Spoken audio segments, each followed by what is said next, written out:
Sally Nicholls is a former graduate of the highly successful Bath Spa MA in writing for young people. Her first novel, Ways to Live Forever, was written during her course and published in 2008. It won the Waterstone Children's Book Prize and was later made into a film. Sally was awarded the Glenn Dimplex New Writer of the Year for her achievements. 5 further novels include Season of the Secrets, All Fall Down, Close Your Pretty Eyes, An Island of Your Own, and in 2017, Things a Bright Girl Can Do, a novel about the women's suffrage movement. She's written quick reads for Barrington Stoke and a picture book, The Button Book. Her subjects are wide-ranging and often, but not always, dark in tone. It's always intriguing to discover her latest book. Newly published, The Silent Stars Go By, is set during and just after the First World War. 17-year-old Margot is pregnant and her sweetheart Harry is missing in action. The only course of action seems to allow the village reverend and his wife to adopt the baby and pass him off as their own. The book deals with Margot's emotional pain, and when Harry returns from the war, she is forced with the dilemma as to whether to tell him her secret or not. Welcome, Sally. I can't wait to talk to you about this very beautiful and moving book. Thank you. I'd like to start, if we can, with a reading just to give our listeners a flavour. Of course. So this is the opening scene of our book. Crowshurst Farm, Crowshurst, North Yorkshire, 9th of December, 1919. Dear Margot, I do not wish to be a millstone round your neck, and if you really would rather have nothing more to do with you, I won't be such an ass as to insist that you uphold your promises or anything beastly like that. But I think it only polite to inform you that I shall be coming home for Christmas, and we are likely, in the usual run of things, to find ourselves somewhat in one another's pockets. We may no longer be lovers, but I would hate to think we were ever anything but friends. I cannot claim to understand why you chose to ignore my previous communications, but I trust that you have your reasons. I must say, I think you might have the decency to tell me what they are. If you have heard any ill of me, please allow me the chance to explain yourself. I can't imagine what the devil it is you might have heard. I remain your most obedient, etc. Truly, Margot, I do. Harry Singer. Margot Allen sat in a corner of the third-class compartment carriage and read this letter for the 15th time. Her mother had forwarded it without comment from the vicarage. The wheels of the train went clackety-clack, clackety-clack over the tracks. The little steam heater blasted hot air into the compartment, and outside the windows the Vale of York swept past, all grey and dark green beneath the midwinter sky. Her small hands, in pale, rather worn leather gloves, rested on her skirt, which was the exact blue of her eyes. Her blonde hair was perfectly arranged. The darns in her overcoat were almost, but not quite, invisible. Margot was 19, but right now she felt herself fully 45 at least. The letter, like those which had preceded it, remained unanswered. I trust that you have your reasons. She leant her head back onto the seat. Clearly things couldn't go on like this. The secret should never have been kept from him. One way or another, they were going to have to face it. Quite emotional listening to you read that. Do you feel emotional when you were reading it? Not really. I mean, you spend so long in a book, writing it and rewriting it and trying to make it work that I'm afraid I've never been one of those authors who cries over my character's fate. Before we get into the story itself, I wanted to start, if it's okay, with your dedication, because you say that this book is for your grandmother, Mary Nicholls, who kept her war baby. I wondered if that was the spark that set you on the journey to this book or not. No, again, this was another one that my editor suggested. I didn't have a sort of burning YA idea, and I kind of suggested various things to her. And she said, well, actually, she was interested in this idea of a baby who's raised as a sibling, that this was quite a common thing for, the older child's younger sibling being raised as part of the family. And she said she was really interested in kind of the interdynamics of how that would work. which is something that interests me as well. I think because Margot says in the book, there isn't a rule book for it. Like, generally speaking, the way we cope with social interaction is that we have these kind of rule books. We know what a parent's job is and what a grandmother's job is and what a godmother's job is. We, you say, oh, that's not something you should do. That's something the mother should do. And we've built up kind of a rule book for what a step parent's job is. And we have to have these really strict ways of working, otherwise things start to fall apart. And this is a scenario, because it's so secret, that isn't talked about, it isn't dramatized, and there isn't a rule book for it. And I found that a really interesting idea to explore, because Margot, like most of the characters in my books, is fundamentally a decent person. She's trying to do the right thing by her child, and she says, I don't want to come and get in the way and be his mother, because then I want him to have a mother who loves him, and I don't want him to feel second best in the family. So she also feels she has a responsibility to her mother, who has taken on this child, and she's very grateful for her mother in a sort of horrible way, and she doesn't want to get in her mother's way either. But at the same time, something I found out when I was researching the book is we didn't have legal adoption in this country until 1926 Adoption Act. So we had lots of orphanages, and we had mother and baby homes, and we had people, Magdalen laundries and things like that, people who signed away what they thought was their right to their child, and people who signed adoption certificates and thought that they'd given up their child. But there wasn't a legal basis for that. Legally, in British law, if you were the mother and your name is on the birth certificate, then the child belonged to you. And what that means, which was this wonderful sort of gun over the fireplace, is that the baby's birth certificate, James's birth certificate, has Margot's name on it. And Margot knows this, and she knows that it's just kind of sitting there, folded away in a drawer somewhere. And one day, in all probability, this child is going to find it. He's going to read it. There's going to be some scenario where he wants his birth certificate, and there her name is going to be on it. And she has this kind of horrible sense that she wants him not to hate her when she finds that. And I just found that really interesting, that there isn't a right answer, and there sort of isn't a right answer when she's pregnant as well. That she says at one point, this is the best thing I did and the worst thing I did. So I was just really interested in this idea of what happens when you get incredibly well-meaning people put in this scenario where there's no right answer, and how do you deal with that? And yeah, my grandmother, this was in the Second World War. She had my father, and she wasn't married, and my father didn't know his father, and she kept him. And so again, this is the 1940s, so it's sort of 20 years later, but it's still a burden that he carried as a child, being the bastard son. His parents weren't married, he was a bastard, and that was something that he carried with him all his life. And I guess I like to dedicate the books to people who are sort of relevant to the story. And I guess I was kind of interested in this idea that this is a really common thing that happened. So the idea was there, but then why set it at this particular time during the First World War? Well, I mean, sort of selfishly, I'd done all this research for Things a Bright God Can Do, and it's a period that I'm interested in anyway. My characters are generally decent people, and I didn't like the idea that the baby's father would be this sort of cat who'd refused to marry her.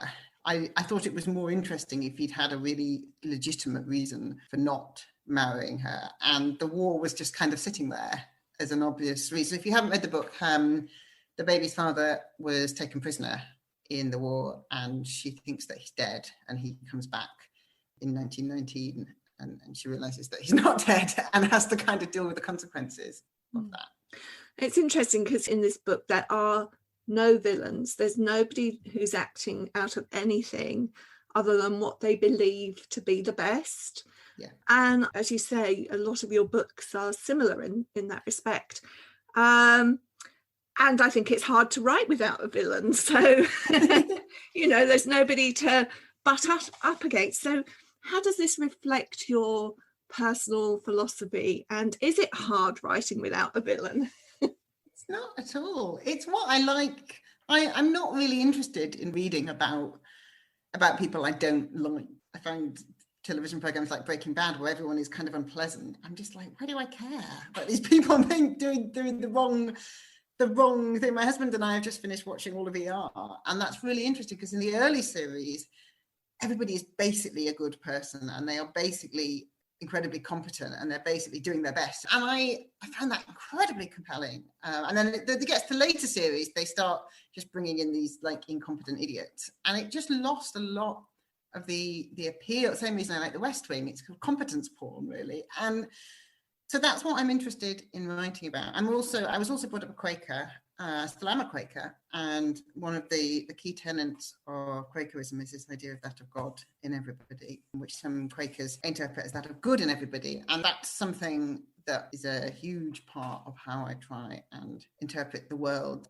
So yeah, that's what I like to write about, and that's what I would like to read about. And I don't find it hard, actually. I find villains quite hard to write. Like, why are they behaving like that? How do I make them move like that? And there are plenty of stories. I mean, that's why romances are interesting things to write, because there's a clear story structure that isn't about people being villains. And I'm interested. I mean, like I say, Margot is in this position where she doesn't have a script.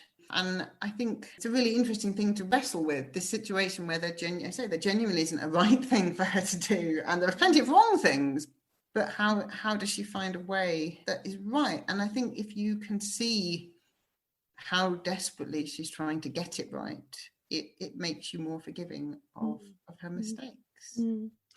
Just while we're talking about characters and the goodness in all of them, I really like the father. Okay.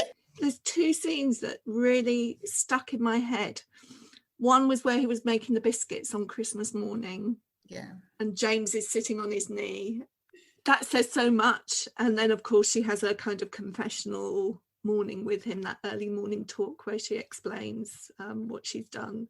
And I could see the annoying bits about him, but I really liked him. Oh, good. Oh, I'm really pleased. Thank you. So just to come back to some of the questions that I had for you, Margot's 19 at the start of this. It's a time of very mixed emotion. I wondered when you were writing the book whether you found out anything about the traumas that can occur for young women when they do put their babies up for adoption, because that really comes through very strongly. It's a hugely huge. I found an American book by a woman who'd interviewed women who had voluntarily given up a child. So in Britain, usually people whose children have been adopted, they've been forcibly removed. But in America, there's this whole culture where you give up your child. And the trauma just kind of bleeds from the pages, really. I mean, Margot was very lucky in that she still has a relationship with her child, and she still knows where they were. I mean, for many of these women, the hardest thing was that this child just disappeared, and they didn't know if it was happy, if it was alive or dead, if they were ever going to see it again. I mean, there's a lot of evidence that if you can keep up a relationship, some sort of relationship, whether it's letters or whatever, that's much easier for everybody to cope with. So she's lucky in that sense. But yeah, and the secret, having secrets is a really difficult thing for human beings to cope with, and a shameful secret as well. The sense that you're trying to build a place for yourself in the world, and that if people knew the truth about you, they would behave differently to you. A lot of the women in this book said that when they got to the point where they could tell their new partner, or they had other children, and these other children, when they got to sort of 13 or 14 or 15 and were old enough to talk about it, that was a big step in the healing, was telling their children that they had an older sibling. And when they found acceptance, if they found it, so not everybody did, but if they did, that made the burden easier to have, because there's this kind of sense of living a lie and being this sort of, and Margot talked about it, this sort of wall between your real self and the innocent virginal appearance that you're putting onto the rest of the world. And that's hugely difficult to deal with. A kind of sense of loss as well. The book said it was very rare that people would go on and sort of have two children. They either went on and had kind of 6 or 7, or they didn't have any. This sense that either they couldn't cope or they were trying to replace the baby. Because you're talking there, one thing that comes through very strongly is about this difference that you've mentioned between the internal and the external. And she starts looking at other people differently and wondering whether their internal lives are not the same as the way that she's seeing them on the outside. So it opens her up to start thinking about those sorts of things. And then the other thing you mentioned is secrets. You've mentioned that quite a few times. It's really secret that drives this narrative. And I wondered whether it really is at the heart of all family stories. I don't know. Not necessarily. I don't think. I mean, I think a lot of families do have secrets. I mean, particularly in this time of life where it's not acceptable to be gay. It's not acceptable to be having sex outside marriage. You know, it's a very kind of rigid, particularly for women, very limited paths down which you were able to go in a sort of socially acceptable way, which will have meant a lot of people had secrets. Should we talk about romance? The romantic relationship between Margot and Harry, I think, is beautifully drawn, and they do eventually reunite, but so much has changed and yet so much remains the same. And their feelings are pretty constant for each other. There's a chapter in the book which stands out. It's called 100 Years Ago, which sort of captures that beautifully. And I wondered if you could tell us a little bit about how you chose to write it in that way. I wasn't so much interested in telling a kind of pregnancy story. I was more interested in how that would affect the kind of interdynamics between Margot and her family and Harry and things like that. And I couldn't work out at first how to tell the story. I thought, oh God, I'm going to have to meet, and they're going to have to court, and then she's going to have to get pregnant, and then she's going to, and I was like, there's like 3 years worth of story here. And so I was really excited when I realized I could set the whole thing over 2 weeks. The other stuff could happen in flashback, and you could have this sort of everybody coming back at the village. And I mean, this book and Things a Bright Girl Can Do are very consciously inspired by the sort of novels that were being written at the time. And a lot of those are about people living in genteel poverty, like Margot is, and a lot, this kind of middle class background, and a lot of them are romances. So I like the idea. I like a romance because it gives you a really clear plot. And I liked the idea. I like the idea that they were all coming back for Christmas, and I liked the idea that it would be this sort of midwinter romance. And again, I really wanted Harry to be a decent person. I wanted him to be someone like Margot who is doing his best. And I like this idea of him as this sort of earnest young man holding this sort of happiness in the world. She talks about him as having this kind of aura of happiness, and she's this woman who's been so unhappy, and he comes back and he's offering her everything that she thought she's lost. But now, as well as having to do the right thing by her son and her mother, she also has to do the right thing by him. And I mean, there's a line in the book where she's talking to her friend, and her friend sort of says, well, surely he'll forgive you. And she says, look, I've taken his child away from him for two years. How would you feel if you discovered that you had a child and you hadn't known about it for 2.5 years, and it had been given to somebody else to raise? And that's a big thing. Like, that's a huge thing. I couldn't get the ending right because fundamentally that's not something that you could get your head around in the space of 2 weeks. And he not unreasonably feels betrayed by this, but at the same time it's completely unreasonable because she hasn't done anything wrong. And I mean, I almost wish I'd had more time to kind of get his head around. She didn't do anything wrong, and yet she's given my child away. It's really interesting because one of the questions that I had is it's a story that could have had a number of plausible endings. And I wonder, without telling the specifics of that final resolution, whether you knew what that was going to be from the outset, or whether you were still making your mind up as you were writing it. I knew I wanted a bittersweet ending, because what Margot wants in the book is to be able to keep her child. She wants the future that she would have had if they hadn't slept together. She wants a husband, she wants a child. That's one possible ending. There's also the idea that she gets the child, but she doesn't get the husband, or she gets the husband, or she doesn't get the child. I mean, she can she can perfectly legally, at any point that she wants, go to her mother and say, this is my child and I want to raise him. Like that is a possibility that is open to her.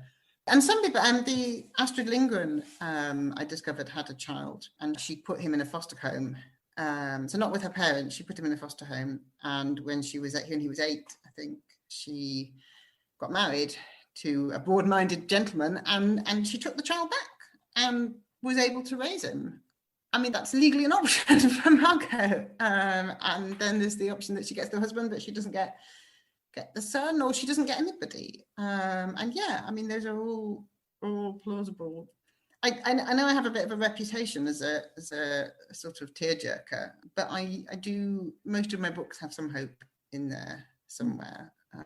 They aren't actually bleak and full of despair. This is one of the things that's interesting about writing for young people, that they always have the rest of their lives in front of them, and no matter what dreadful things you've put them through in the course of a novel, there's always the possibility of a hopeful future. Can we talk about the title, The Silent Stars Go By, which is from the children's carol, O Little Town of Bethlehem, and how you came to settle on that title? It's beautiful. Well, again, that was an Anderson title. I didn't have a title that I liked, and they like the idea of Christmas carols because it's such a Christmassy book. But I come up with surprisingly few of my titles.